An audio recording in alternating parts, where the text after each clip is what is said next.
আমরা সাধারণ গোসল সেরে বাথরুমে কাপড় পরিবর্তন করি। বাথরুমে কাপড় পরিবর্তনের সময় পোশাক পরিধানের দোয়া পড়া যাবে কিনা? পোশাক পরিধানের জন্য যে দোয়া হাদিসে আছে, সেটা যদি আপনি পড়তে চান, এমনকি বিসমিল্লাহ বলে শুধু যদি পড়তে চান, সেটিও টয়লেটে যদি আপনি পড়তে হয়, তাহলে সেক্ষেত্রে মনে, মনে পড়তে হবে। কারণ টয়লেটে নোংরা জায়গাতে আল্লাহর নাম নেওয়া এটা মাকরুহ। যদি টয়লেটে এমন কোনো অপশন থাকে যে কমোডের অংশটা আলাদা আর অন্য অংশটা আলাদা, তাহলে সেখানে আপনি পড়তে পারবেন।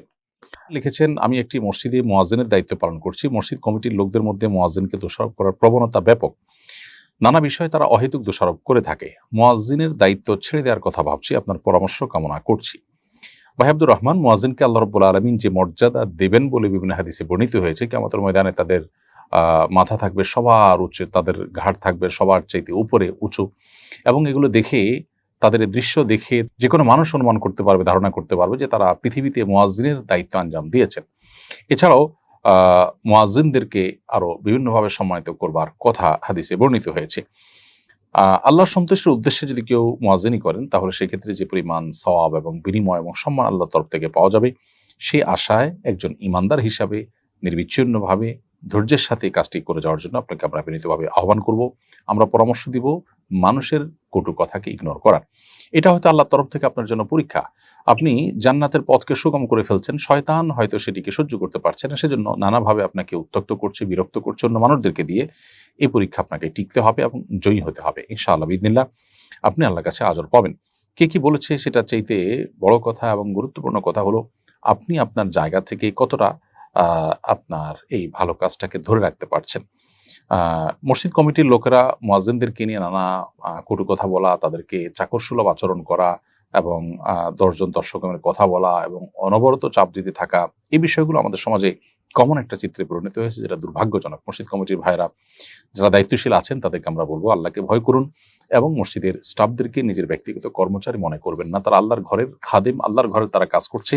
আপনারা মসজিদ থেকে যে টাকা পয়সা তাদেরকে দিচ্ছেন বেতন হিসাবে, ভাতা হিসাবে, সেগুলো সবগুলো আল্লাহর প্রতিনিধি হয়ে, আল্লাহর জন্য, আল্লাহর উদ্দেশ্যে মানুষ যে টাকা দেয়, সে টাকার রক্ষণাবেক্ষণ আপনি করছেন। এটা আপনার ব্যক্তিগত টাকা না। আপনি নিজেও যদি দেন, তো আপনি আল্লাহকে দিচ্ছেন, এরপরে আল্লাহর তরফ থেকে আপনি রক্ষণাবেক্ষণ করছেন। বিধায় আচার আচরণগত দিকটা এখানে খুবই গুরুত্বপূর্ণ। মুয়াজ্জিনদের কোনোভাবে যেন মনে আঘাত না হয়, সেদিকটা আমাদের খেয়াল রাখতে হবে। রাসূলুল্লাহ সাল্লাল্লাহু আলাইহি সাল্লামের জন্মদিন পালনের বিধান কি? ১২ রবিউল আউয়ালে করণীয় এবং বর্জনীয় সম্পর্কে জানতে চাই। রাসূল করিম সাল্লাল্লাহু আলাইহি সাল্লামের জন্মদিন পালন করা সুস্পষ্ট বিদআত। কারণ নবী করিম সাল্লাল্লাহু আলাইহি ওয়াসাল্লাম তিনি কখনো তার প্রতি বছরে জন্মের যে তারিখটা ছিল, সেই তারিখটাকে কোনোভাবে উদযাপন করেননি, করতে বলেননি। কোনো সাহাবায়ে কেরাম, খোলাফায়ে রাশিদিন কারো থেকে বিষয়ে কোনো জাল হাদিসও পাওয়া যায় না। অতএব এরকম একটা বিষয়ে একজন মুসলমান যদি নিজের করণীয় মনে করে এরকম বিষয়কে, তাহলে সেক্ষেত্রে সেটি বিদআত হবে, পরিষ্কার বিদআত হবে, তাতে কোনো সন্দেহ নেই। ১২ রবিউল আউয়াল উপলক্ষে বিশেষ কোনো করণীয় নেই, তবে বর্জনীয় আছে। সেটি হলো ১২ রবিউল আউয়াল কেন্দ্রিক যে সমস্ত বিদআত হয়ে থাকে, জশ্নে জুলুস, ঈদে মিলাদুন নবী বা অন্যান্য যে সমস্ত আনুষ্ঠানিকতা হয়ে থাকে, নবী জন্মের আনন্দের নামে যে আনুষ্ঠানিকতা হয়ে থাকে, সেটি নবী সাল্লাল্লাহু আলাইহি ওয়াসাল্লামের আদর্শের পরিপন্থী।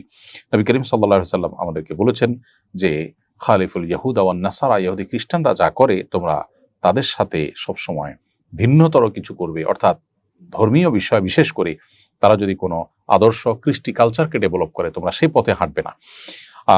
আজকে খ্রিস্টানরা তাদের নবীর জন্মদিবস পালন করছে। একটা সময় খ্রিস্টান ধর্মেও এটা নিষিদ্ধ ছিল, বাট তারা কালের আবর্তনে দেখা গেছে যে তারা পেগানদের বা প্রকৃতি পূজারীদের, অগ্নি পূজকদের কাছ থেকে এই জিনিসটা ধার করে নিয়েছে এবং আমরা তাদের থেকে ধার করে নিচ্ছি।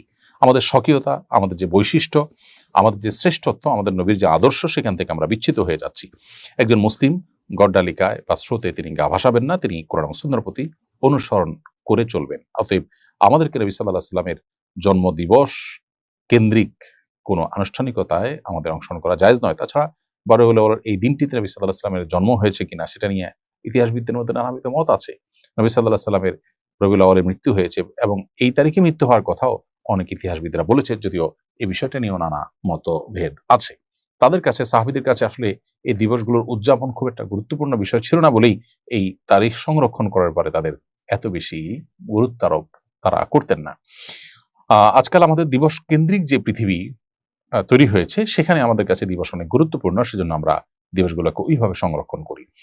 যাই হোক, তো ১২ রবিউল আউয়ালকে কেন্দ্র করে যে সমস্ত আনুষ্ঠানিকতা হয়ে থাকে আমাদের সমাজে, এগুলো বেদাতে পরিগণিত হওয়ার মতো বিষয়।